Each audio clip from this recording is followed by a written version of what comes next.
आज ये स्वयं मेरे रचाए चक्रव्यूह में फंसने आ गया।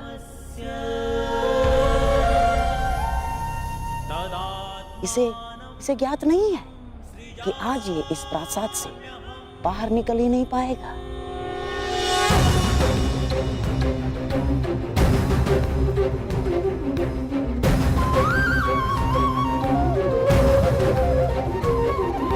यदा यदा हि धर्मस्य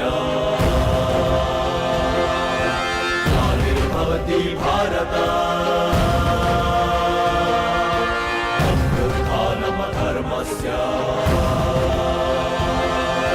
तदात्मानं सृजाम्यहम्।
नारायणं नमस्कृत्य नरं चैव नरोत्तमं देवीं सरस्वतीं व्यासं ततो जयमुदीरयेत्।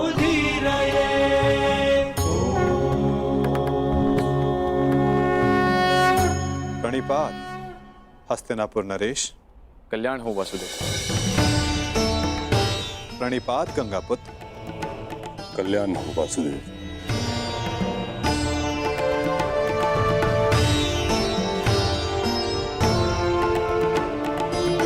प्रणिपात समधि श्री। स्वास्थ्य। प्रणिपात गांधार नरेश।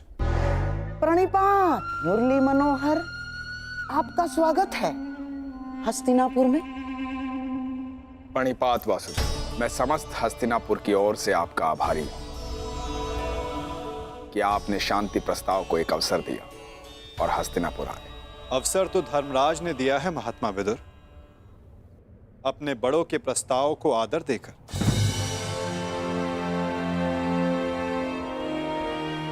मैं तो बस उनका संदेश यहां लाया हूं। वासुदेव, संदेश अपने स्थान पर है। मुझे तो आपको हस्तिनापुर में देखकर ही प्रसन्नता हो रही है। मुझे ज्ञात है युवराज, और आशा भी, कि आपने मेरे स्वागत की सारी तैयारियां पूर्ण कर ली होगी।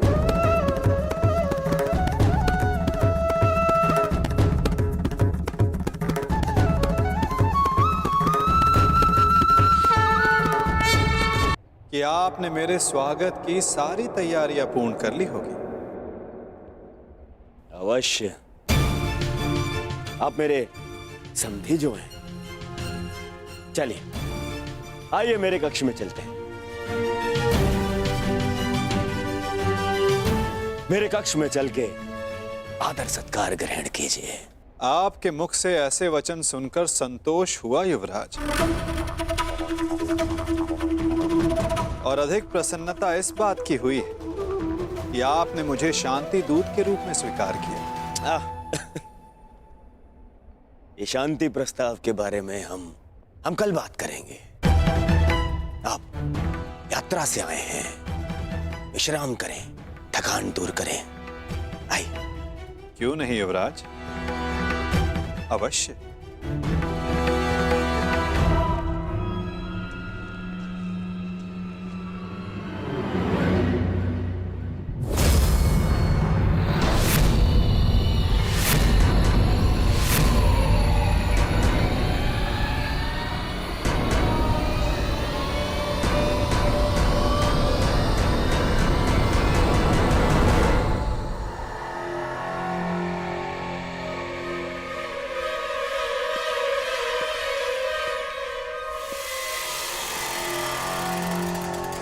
क्या हुआ वासुदेव, आप ठहर क्यों गए?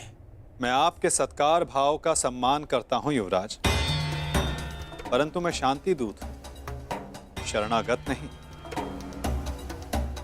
और वैसे भी पांडवों ने मुझे अपने पक्ष में चुना।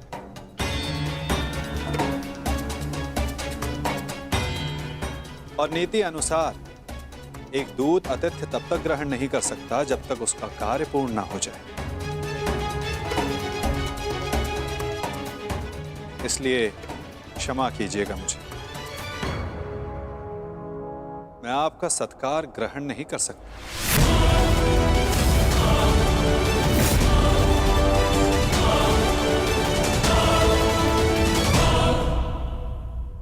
परंतु फिर आप कहां ठहरेंगे? आप उसकी चिंता ना करें युवराज, मेरे पास अपनी व्यवस्थाएं हैं। आइए भी ना वासुदेव, आप हमारे यहाँ पधारे, हम धन्य हुए। हमारे यहाँ आकर हमें कृतार्थ करें। हमने आपकी ऐसी व्यवस्था की है वासुदेव कि आप हस्तिनापुर छोड़कर कहीं जाएंगे ही नहीं। ऐसा कुछ नहीं जो सदा रहे, और ऐसा कुछ नहीं जो सदा ना रहे।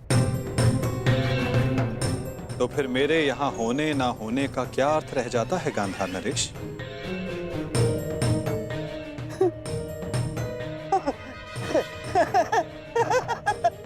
वासुदेव, आपके कहने का तात्पर्य कुछ पकड़ में नहीं आया। यदि सागर में अपना हाथ डालोगे तो ऐसा अनुभव होगा कि संपूर्ण सागर तुम्हारा है गांधार राज। और यदि उसी सागर को मुट्ठी में बंद करने का प्रयास करोगे तो कुछ नहीं पाओगे। हाँ, यह अवश्य हो सकता है कि उसमें डूब जाए। प्रणिपात।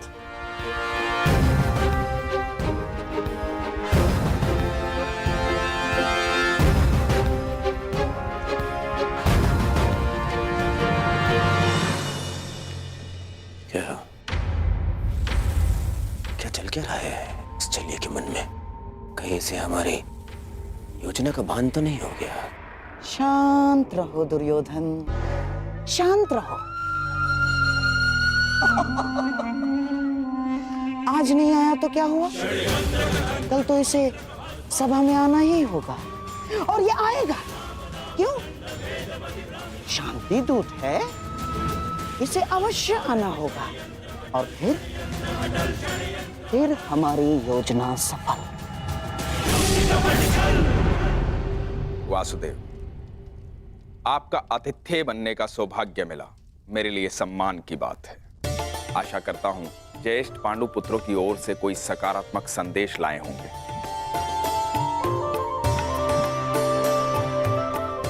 संदेश तो मैं लाया हूं महात्मा विदुर, परंतु वो संदेश मैं कल सभा में सबके समक्ष रखूंगा। प्रणिपात माधव, मेरा सौभाग्य है कि आज मेरे आराध्य मेरे घर पधारे हैं। सेवक, प्रभु के लिए भोजन लेकर आओ।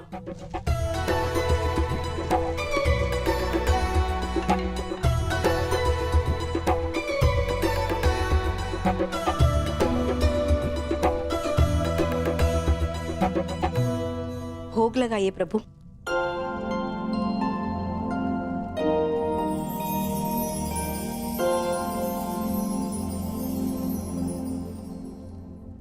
मेरा प्रिय मिष्ठान नहीं दिखाई दे रहा।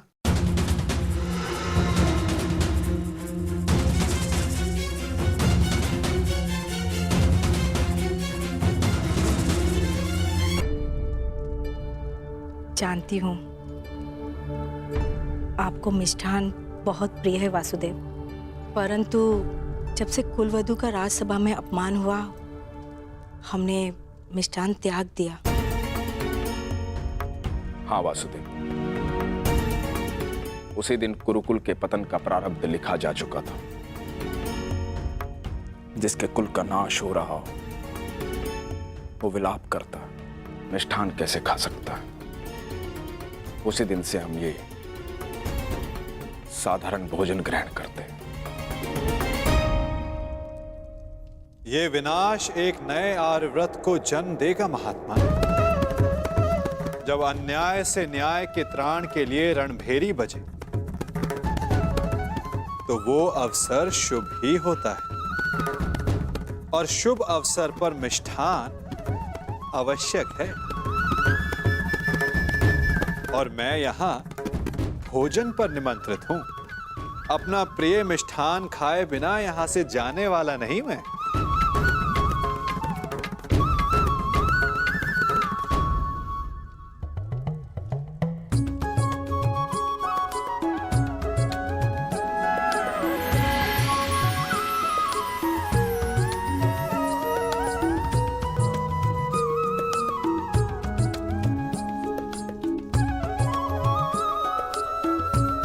आइए, मिष्ठान ग्रहण कीजिए। वाह काका श्री वाह।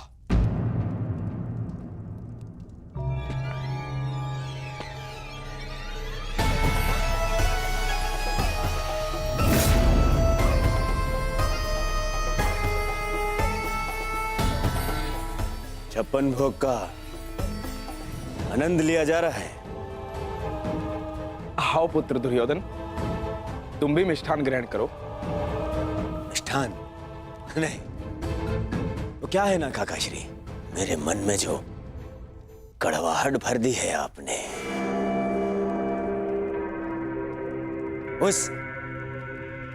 इस मिष्ठान की मिठास से मिट नहीं सकती है।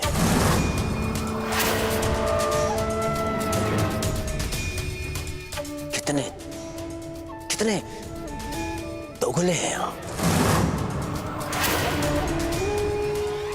मन में कुछ और रखते हैं और वाणी में कुछ और। तुम क्या कह रहे हो? मैं समझ नहीं पा रहा हूं।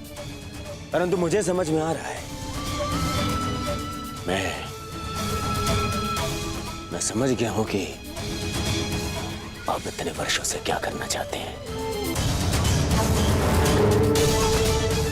आप मुझे नीचा दिखाना चाहते हैं।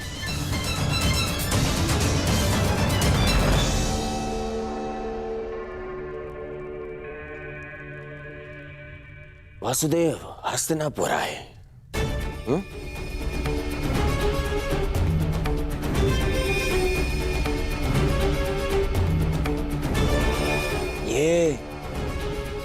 ये मेरे संबंधी हैं।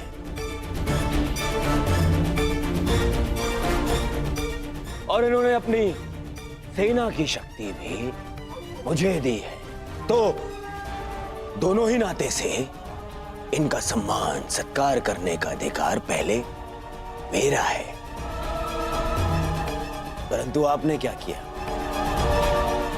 आप उन्हें यहां ले आए ताकि आप अपने स्वार्थ और षड्यंत्र को पूर्ण कर सके। परंतु वासुदेव को निमंत्रित करने में मेरा क्या स्वार्थ है दुर्योधन? अरे स्वार्थ है काका श्री।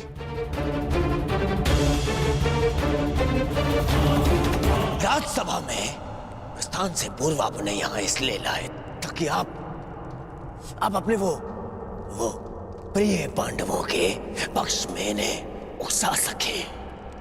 स्वार्थ है।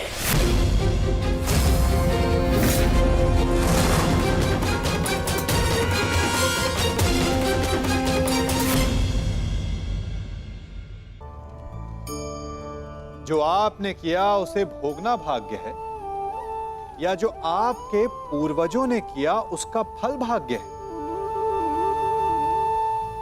नहीं, भाग्य वही है जो आपने किया, क्योंकि हर मनुष्य को अपने कर्मों के फल भुगतने होते हैं।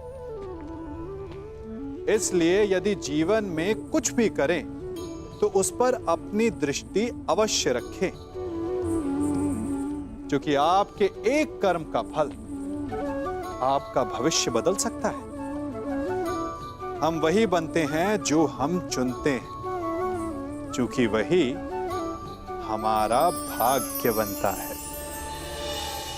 राज्यसभा में प्रस्थान से पूर्व आपने यहां इसलिए लाए ताकि आप अपने वो वो प्रिय पांडवों के पक्ष में इन्हें उकसा सके। शांत रहो दुर्योधन। हस्तिनापुर के महामंत्री है ये, और एक महामंत्री के समक्ष तुम इस भांति बात नहीं कर सकते। मूर्खता मत करो। नहीं मामा श्री, नहीं, आज मुझे बोलने दीजिए। इन्होंने आज तक केवल पांडवों का साथ दिया और मेरा विरोध किया। दुर्योधन, अपनी वाणी पर संयम रखो। ये मत भूलो कि महात्मा विदुर न केवल तुम्हारे महामंत्री परंतु तुम्हारे काका श्री भी हैं। काका श्री होते तो मेरा समर्थन करते, उन पांडवों का नहीं।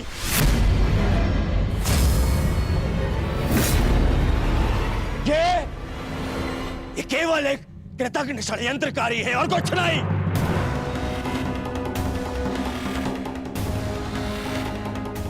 इन्होंने कभी हमारे हित की बात नहीं करी। ना ये तब चाहते थे कि मेरे पिता राजा बने, और ना ये आप चाहते हैं कि मैं सिंहासन पर बैठूं। बहुत बुरी बात है काका श्री, हमारा अन्न खाके उन पांडवों का पक्ष लेते हैं आप। भाग्य है कि ये मेरे पिता के आधे भाई हैं, अन्यथा राजद्रोही घोषित करके इस दासी पुत्र को दंड देता मैं।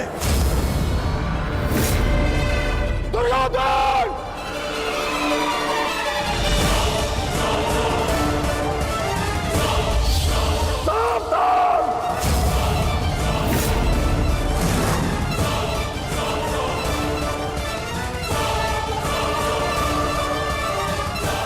क्या कर रहे आर्य? आप तो शांत रहिए। बालक नहीं है ये, जो इसके हर अपराध को बालक समझकर क्षमा कर दूं। इसे स्मरण होना चाहिए कि मैंने शस्त्र शिक्षा तात श्री भीष्म से ली है।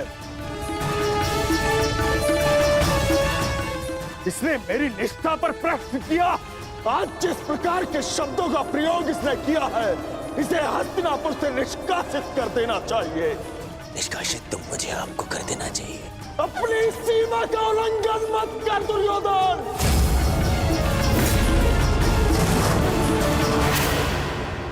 अपने शब्दों की रास को थाम कर रखो दुर्योधन। ये मत भूलो कि महात्मा विदुर हस्तिनापुर के महामंत्री और हस्तिनापुर के रणनीतिकार भी। इस समय तुम्हें उनके समर्थन, उनकी सहायता की अत्यधिक आवश्यकता है। बस! ऐसे सैकड़ों महामंत्री मेरे चरण धोते हैं। मुझे इस युद्ध को जीतने के लिए एक दासी पुत्र के समर्थन की आवश्यकता नहीं है। दुर्योधन!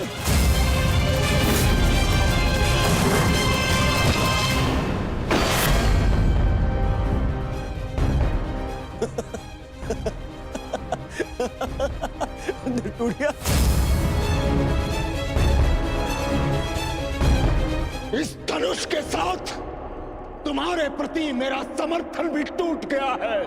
अब ना तो तुम मेरे शस्त्र उपयोग कर पाओगे और ना ही मेरी नीति। मैं स्वयं अपनी बुद्धि और शक्ति को इस युद्ध से अलग करता हूं।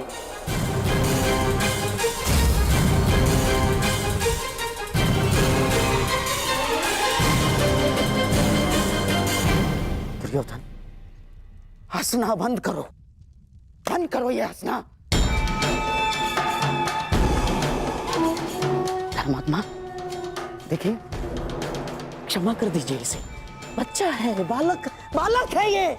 छोड़िए मामा श्री, ऐसे दोगले इंसान का हमारे साथ ना होना ही हमारे लिए श्रेयस्कर है। गंगाराज, इससे पहले कि मेरे क्रोध से मेरे विवेक का बांध टूट जाए, ले जाओ इसे यहाँ से। और ना जाओ तो क्या कर लेंगे? ईश्वर के लिए चुप हो जाओ। तुम्हें ज्ञात नहीं है तुमने कितना बड़ा अनर्थ किया है। अब चलो यहां से, चलो चलो।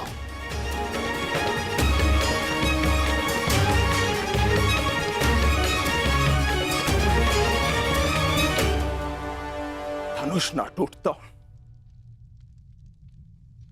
तो मेरा बाण छूट जाता। मेरे भ्राता धृतराष्ट्र को पुत्र हानि होती।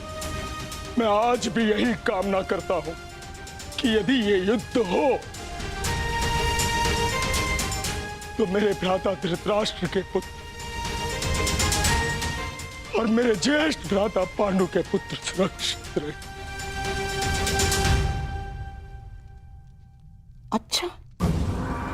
अच्छा खेल खेला आपने वासुदेव। मेरी बुद्धि तो ये सोच सोच कर कुंड हो रही थी कि आपने दुर्योधन का आतिथ्य ठुकरा कर यहां भोजन करना क्यों स्वीकार किया। क्या योजना थी आपकी इसके पीछे? मिल गया मुझे उसका उत्तर। गांधार राज, मैं यहां आया ये मेरा चुनाव था। दुर्योधन ने जो व्यवहार यहां किया वो उसका चुनाव था। और अब महात्मा विदुर इस युद्ध से अलग हुए हैं तो ये इनका चुनाव है। अपना चुनाव करने का अधिकार हर मनुष्य को है गांधार राज, और उस चयन का प्रतिफल चुका उसकी विवशता।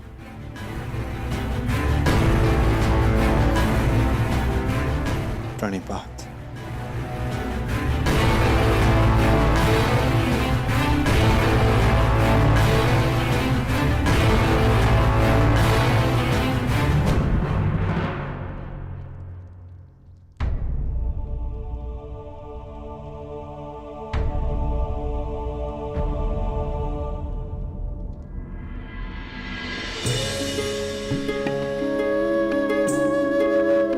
कान्हा, तुम यहाँ?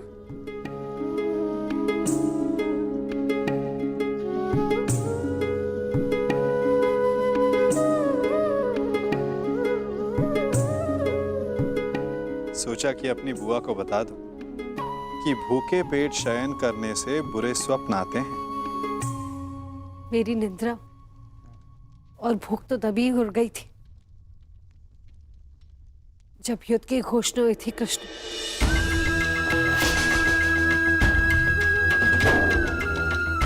जिस माता के पुत्रों का जीवन दांव पे लगा हो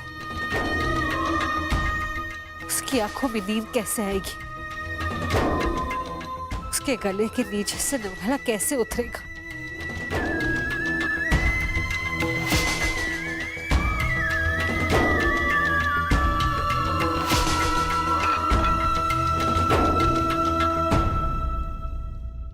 बुआ बैठो।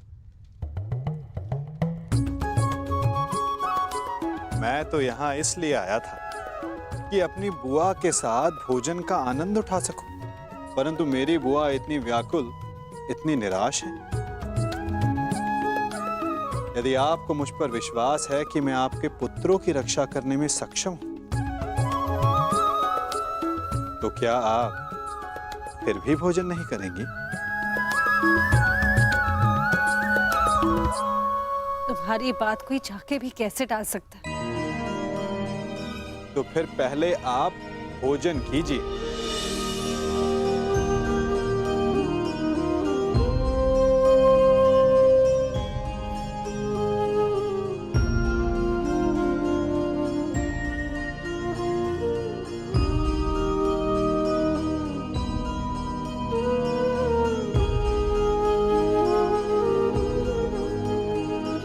यदि मेरे पुत्र यहाँ थे तो वो भी मुझे ऐसे ही भोजन करवाते।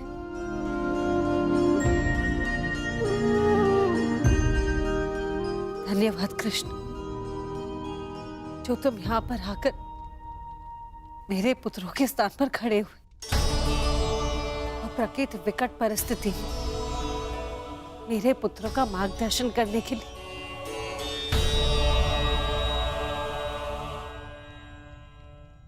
इसमें कोई संदेह नहीं बुआ कि परिस्थिति बहुत विकट है, परंतु जो इस बात को समझ सकता है उसे इस परिस्थिति को टालने की, इस युद्ध को रोकने के लिए प्रयत्न करना चाहिए। मैं भी कर रहा हूं, आप भी कीजिए।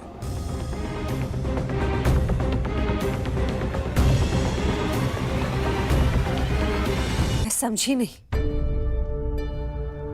मैं क्या कर सकती हूँ?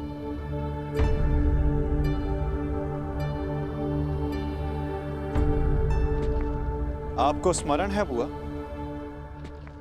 जब मैं यहां विभाजन के समय आया था तो मैंने आपको एक कार्य करने से रोका था। अभी उचित समय नहीं है बुआ, सत्य सम्मुख आएगा बुआ, परंतु उचित समय उचित स्थान पर। तुम ये कहना चाह रहे हो कि मैं उसे... बुआ, कुछ करने को कहने वाला मैं कौन होता हूं? मैं तो बस इस परिस्थिति की गंभीरता को देख रहा हूं। शांति दूत बनकर आया हूं। प्रयास करूंगा कि इस युद्ध को रोक सकूं, परंतु प्रतीत ये होता है कि इस युद्ध को टाला नहीं जा सकता।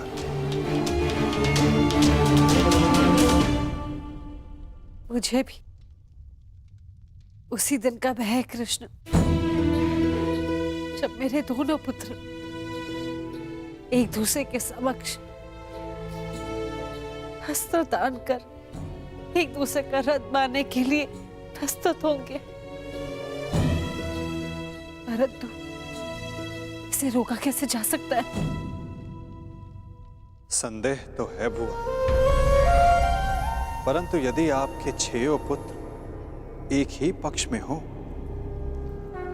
तो कदाचित युद्ध का प्रश्न ही ना उठे।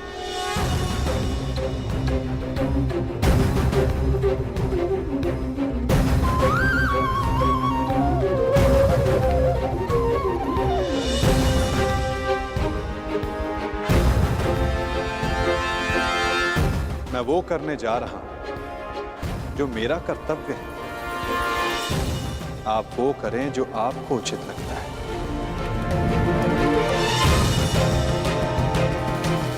आज्ञा दें। प्रणिपात।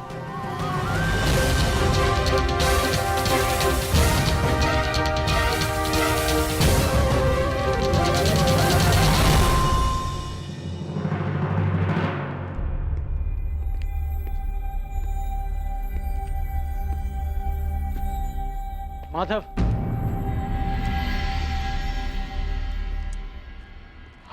मित्र,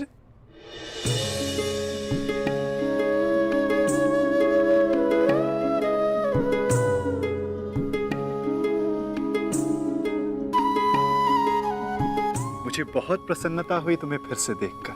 कहाँ थे तुम? मेरे स्वागत के लिए नहीं आए? क्योंकि मुझे नहीं लगता कि यहाँ आपको स्वागत देने के लिए बुलाया गया है। मैं तुम्हारा तात्पर्य समझा नहीं मित्र। आप सब जानते हैं फिर भी अनजान बन रहे हैं। आप गांधार नरेश को मुझसे अधिक समझते हैं। ये स्वागत प्रारंभ है, इसके बाद अपमान होगा और हो सकता है कि कोई जाल भी रचा हो। यदि जाल होगा तो मुझे पूर्ण विश्वास है कि मेरा धनुर्धारी मित्र उस जाल को अपने बाणों से काट देगा।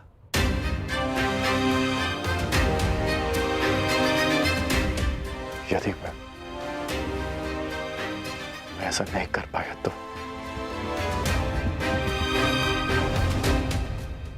तो मैं स्वयं उसका त्राण करूंगा मित्र।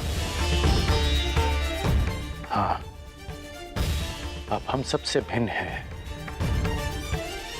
अधिक सक्षम हैं, अधिक शक्तिशाली हैं, किंतु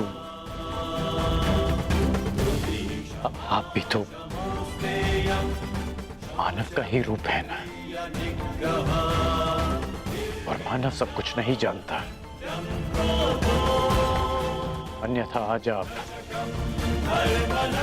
दुर्योधन की सभा में नहीं आते।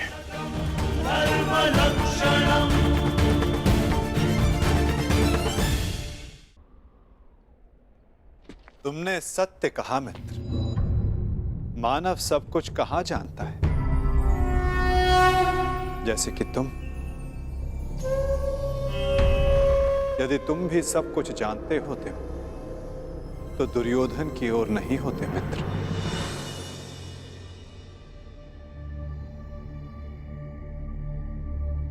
वासुदेव, बात को समझने का प्रयास कीजिए। मैं भावी संकट की बात कर रहा हूं।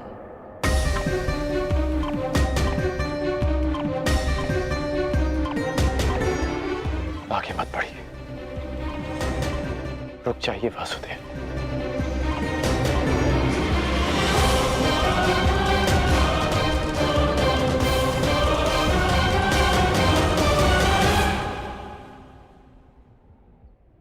मित्र, तुम चिंता ना करो। यदि मैं हर उस स्थान पर रुक जाता जहां संकट संभव था, तो मेरे जन्म लेने के पश्चात मैं बंदी गृह में नहीं रुक जाता मित्र। मामा कंस के बुलाने पर मथुरा नहीं जाता। मामाओं से निपटने का मेरा बड़ा अनुभव रहा है मित्र। मैं जानता हूं कि भीतर क्या होने वाला है।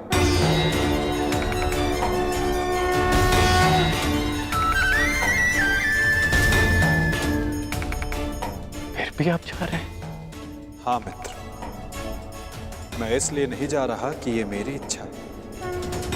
मैं इसलिए जा रहा हूं कि वहां राज्यसभा में जो होगा उसके लिए वहां मेरा होना आवश्यक है। परंतु महत्वपूर्ण प्रश्न ये है मित्र कि मैं ऐसा कर क्यों रहा हूं। इस सभा के पश्चात मुझसे मिलना, कदाचित मैं भी तुमसे यही प्रश्न कर बैठूं। मैं यहां केवल हस्तिनापुर की सभा को संबोधित करने नहीं आया, मैं यहां तुमसे भी मिलने आया हूं मित्र।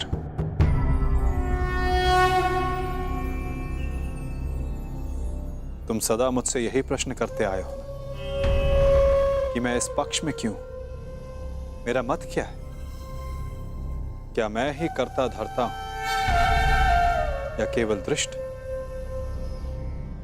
क्या मैं ही कार्य साधता हूं या कार्य का साक्षी मात्र? मेरे साथ आओ मित्र, तुम्हें इन सब प्रश्नों का उत्तर मिल जाएगा।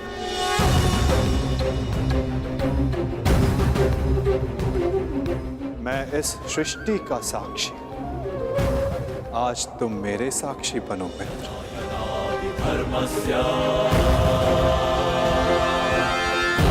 भवति भारत धर्मस्य तदात्मानं सृजाम्यहम् परित्राणाय साधूनां विनाशाय च दुष्कृतां।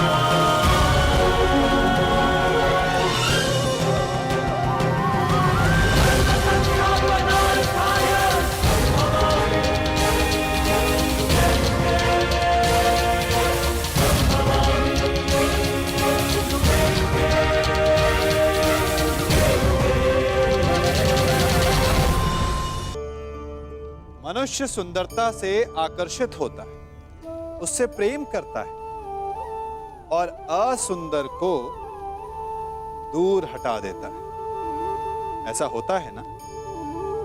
क्या आप ऐसा नहीं करते? करते हैं। तो सुंदर और असुंदर की परिभाषा क्या है? इस आकर्षण और विकर्षण का कारण क्या है?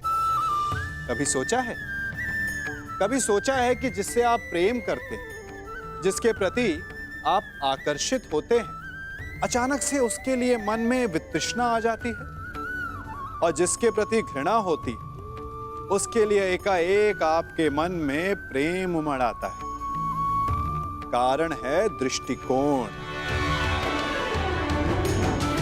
क्योंकि सुंदरता आपके मन में होती है, आपके सोच में होती है, आपके दृष्टिकोण में होती है।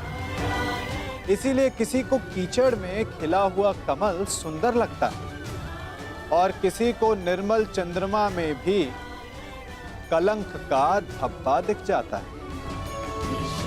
यदि आपको सुंदरता अनुभव करनी, हर पल आनंद में रहना है, तो अपने दृष्टिकोण को सुंदर बनाएं और अपने आप सब कुछ सुंदर बन जाएगा।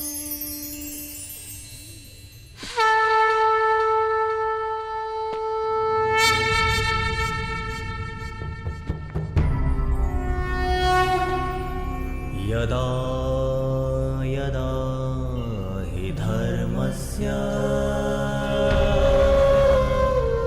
ग्लानिर्भवति भारत अभ्युत्थानम् अधर्मस्य तदात्मानं सृजाम्यहम्।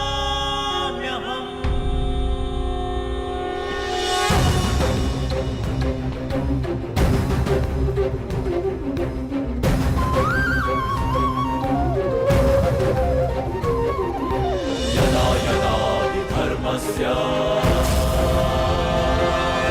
ग्लानिर्भवति भारत अभ्युत्थानम् अधर्मस्य तदात्मानं सृजाम्यहम्।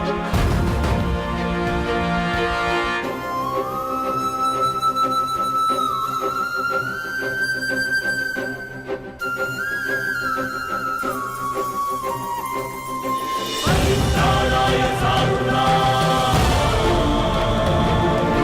विनाशाय च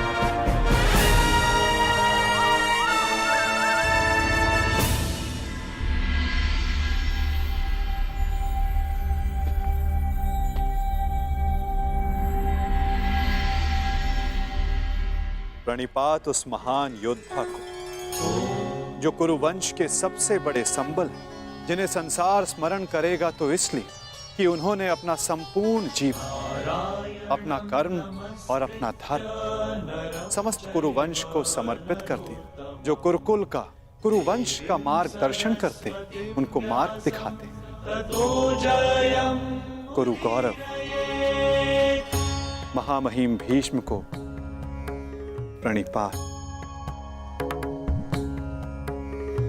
नारायणं नमस्कृत्य नरं प्रणिपात उस महान राजा को जो कुरुकुल का सर्वे सर्वा है, जो राष्ट्र का निर्माता है, उस महाराज धृतराष्ट्र को, इस शांति दूत कृष्ण का प्रणिपात।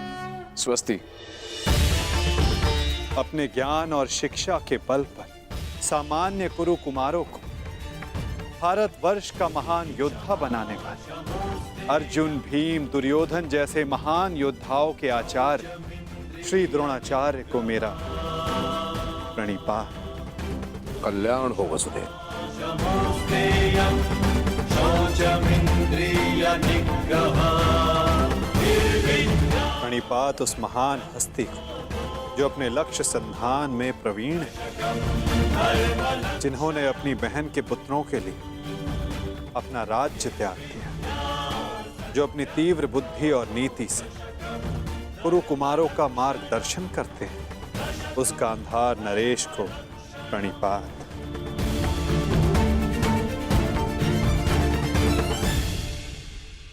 प्रणिपात महानितिज्ञ महात्मा विदुर को।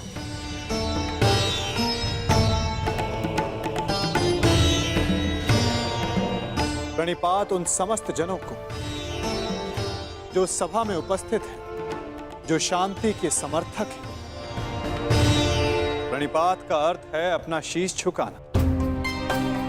हम सब अपनी संतानों को उन सब के समक्ष शीश झुकाना सिखाते हैं जिन्होंने अपने जीवन में महान कार्य किए, परंतु मैं आप सबके समक्ष प्रणिपात इसलिए नहीं कर रहा कि आप सब ने महान कार्य किए।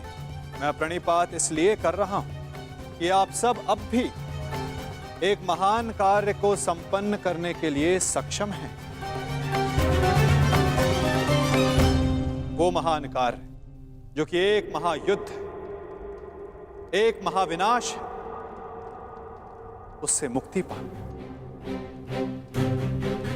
जिसके पश्चात एक महान शांति की स्थापना होगी, धर्म का उदय होगा।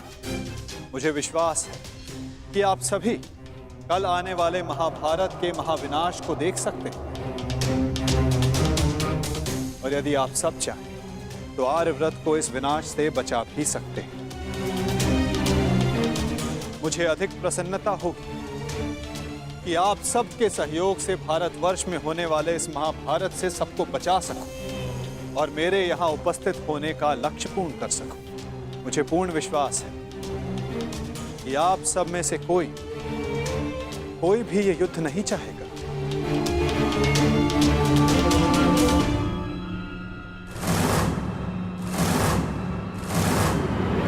संसार का सबसे बड़ा कष्ट होता है परिवार में आया क्लेश। परिवार का अर्थ है ऐसा समूह जो साथ रहे, जो एक दूसरे के साथ जिए, एक दूसरे का संबल बने। यदि एक वृक्ष दूसरे वृक्ष की शाखाएं काटने लगे तो वृक्ष का अस्तित्व समाप्त हो जाता है। महाराज धृतराष्ट्र, जब परिवार साथ रहता है तभी उन्नति होती है।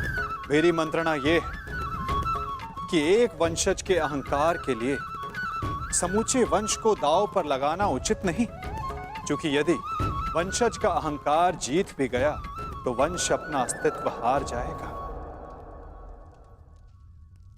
इसलिए मैं वासुदेव कृष्ण पांडवों की ओर से शांति दूत बनकर आया, शांति प्रस्ताव लाया। ये युद्ध केवल भाइयों के मध्य का संघर्ष नहीं होगा, बल्कि इस युद्ध में संपूर्ण भारतवर्ष भाग लेगा।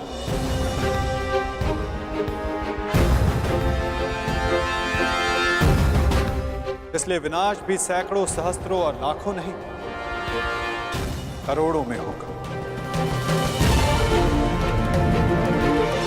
और इसीलिए मैं ये अंतिम प्रयास करने आया, ये प्रस्ताव लाया कि आप सभी इस महाभारत को, इस महायुद्ध को रोकने के लिए मेरी सहायता करें।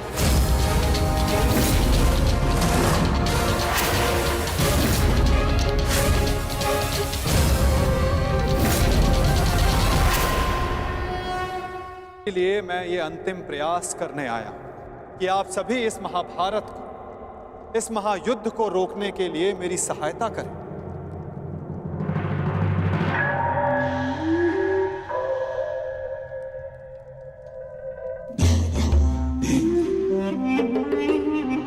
साधु साधु वासुदेव, आप तो सचमुच धन्य हैं। मुझे स्मरण नहीं होता कि कितना समय हो गया ऐसे शांतिपूर्ण वचन सुने हुए।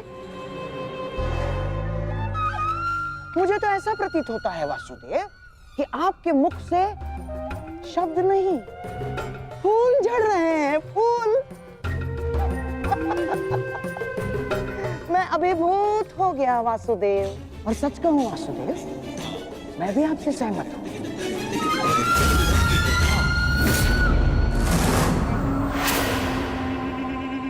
मैं भी नहीं चाहता कि ये युद्ध हो ना।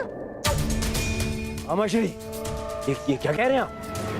हाँ दुर्योधन, वासुदेव बिल्कुल उचित कह रहे हैं। हमें इस युद्ध को रोकने का पूरा प्रयास करना चाहिए, समझ गए?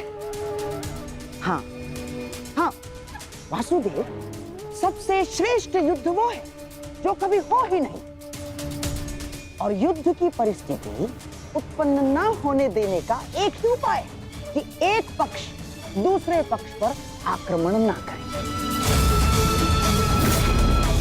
चलिए ठीक है, हम पांडवों पर आक्रमण नहीं करेंगे, परंतु वासुदेव, द्वारकाधीश, क्या आप यह आश्वासन दे सकते हैं कि पांडव भी हम पर कभी भी आक्रमण नहीं करेंगे? कभी भी। गांधार नरेश, आप आक्रमण के संदर्भ में बात कर रहे हैं और मैं यहां युद्ध की आवश्यकता को ही समाप्त करने के विषय में बोल रहा हूं। अच्छा ऐसा है। यदि ऐसा है वासुदेव, तो हम आपका प्रस्ताव सुनना चाहेंगे। हाँ, आप शांति दूत हैं तो संदेश तो लाए ही होंगे, और हाँ, ऊपर से आप शांति प्रस्तापित करना चाहते हैं। तो वासुदेव, शांति प्रस्तापित करने के लिए जिस समाधान की आवश्यकता होती है, वो समाधान भी लाए होंगे आप, है ना? बताइए, क्या है इसका समाधान? प्रत्येक युद्ध की नींव में अन्याय छिपा होता है गांधार राज, और अन्याय का केवल एक ही समाधान है, और वो समाधान है न्याय।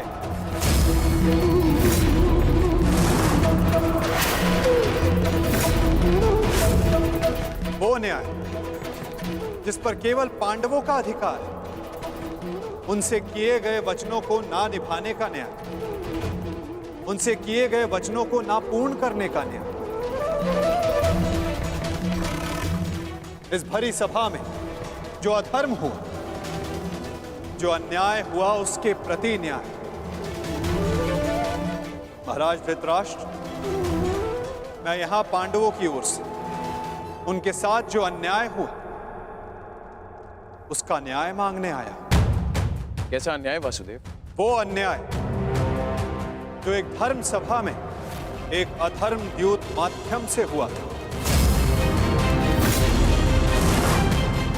वो अन्याय जो कुरुकुल के ज्येष्ठ जनों के समक्ष कुलवधू पांचाली के साथ हुआ। यदि उस अन्याय का त्राण हो तो इस महायुद्ध को रोका जा सकता है।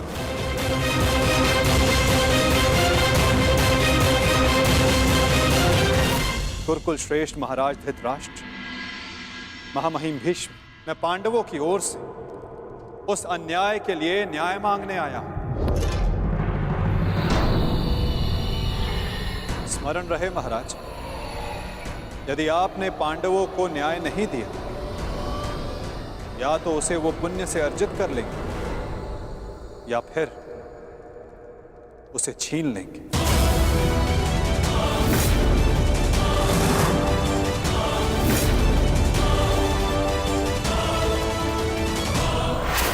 अब निर्णय आपका है। वासुदेव, आप यहां शांति प्रस्ताव लेकर आए हैं या हमें धमकाने आए हैं? वो उस द्यूत में जो कुछ भी हुआ सबकी उपस्थिति में हुआ, युधिष्ठिर की इच्छा से हुआ। अरे वो हार गया, अपना राज्य हार गया, वो उसका प्रारब्ध था। छलबद्ध अन्याय को प्रारब्ध नहीं कहा जा सकता युवराज। जिस प्रकार मंदिर में किया गया पाप पुण्य नहीं बन जाता, उसी प्रकार धर्मवीरों की उपस्थिति में सभा में किया गया अधर्म धर्म नहीं बन जाता। धर्म धर्म कौन सा धर्म, कौन सा धर्म? कोई अधर्म नहीं हुआ। नारी नारायणी होती है युवराज, और भरी सभा में एक नारी का, एक कुल वधू का वस्त्र हरण अधर्म नहीं?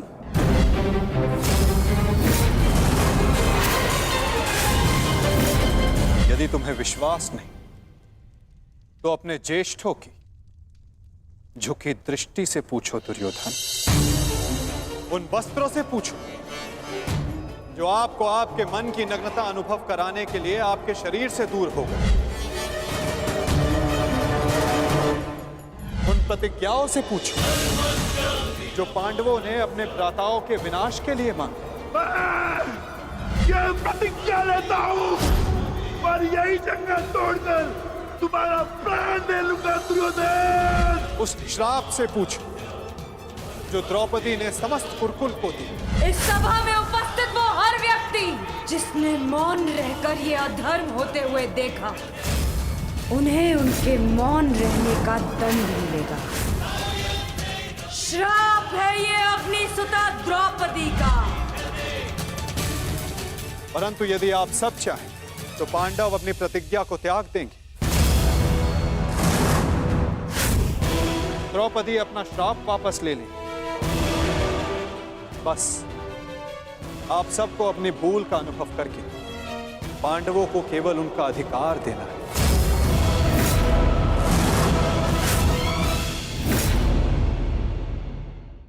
पांडवों को केवल उनका अधिकार देना है। ये कैसा न्याय है वासुदेव? संधि और शांति वार्ता में बराबर की बात होती है।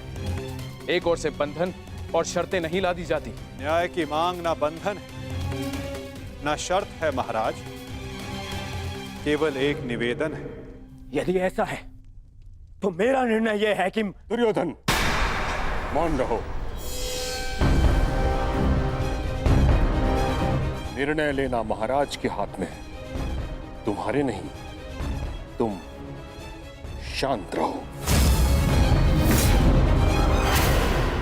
राजा होने के नाते मेरा कर्तव्य है कि मैं सबकी बातें सुनूं ताछरी, अपने मंत्रणाकारों का सम्मान करूं। दुर्योधन युवराज है, हस्तिनापुर का भवी महाराज है, इसलिए इस संदर्भ में मैं अपने पुत्र और हस्तिनापुर के युवराज दुर्योधन को अपना निर्णय प्रस्तुत करने की अनुमति देता हूं।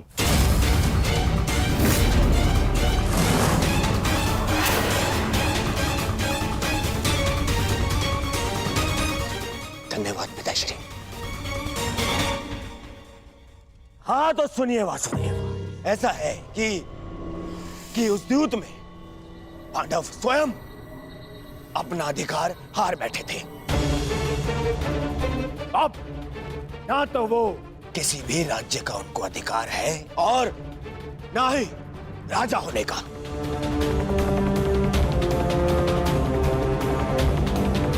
इसीलिए मैं दुर्योधन ये घोषणा करता हूं कि हस्तिनापुर आपका ये शांति प्रस्ताव ठुकराता है।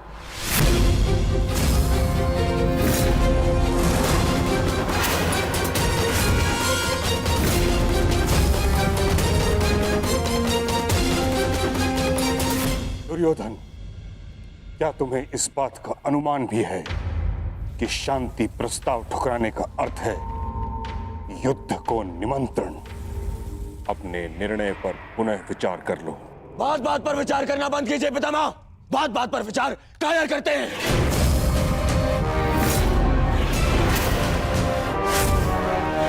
योद्धा का जन्म ही युद्ध के लिए होता है और मैं इस युद्ध के लिए प्रस्तुत हूं।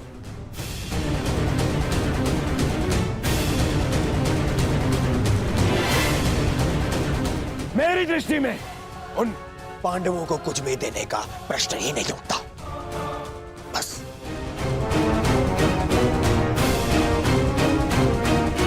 मैंने ये सभा समझौते के लिए रखवाई थी, न कि अपने ही अधिकार के त्याग के लिए। ये मेरा अंतिम निर्णय है। मैं उन पांडवों को इंद्रप्रस्थ नहीं दूंगा तो नहीं दूंगा।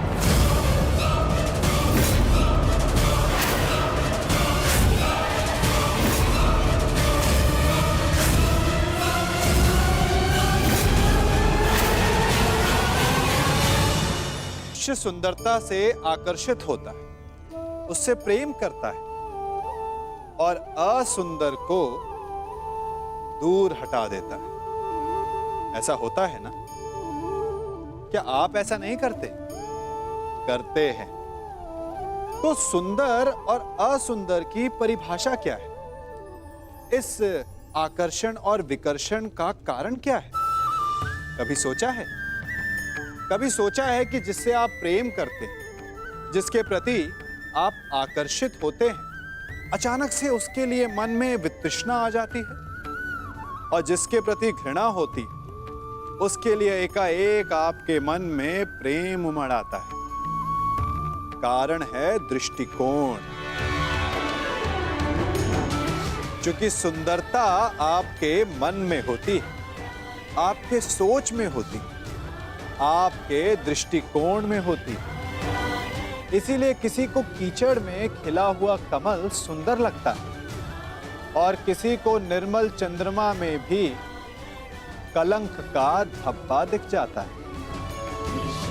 यदि आपको सुंदरता अनुभव करनी, हर पल आनंद में रहना है, तो अपने दृष्टिकोण को सुंदर बनाएं और अपने आप सब कुछ सुंदर बन जाएगा।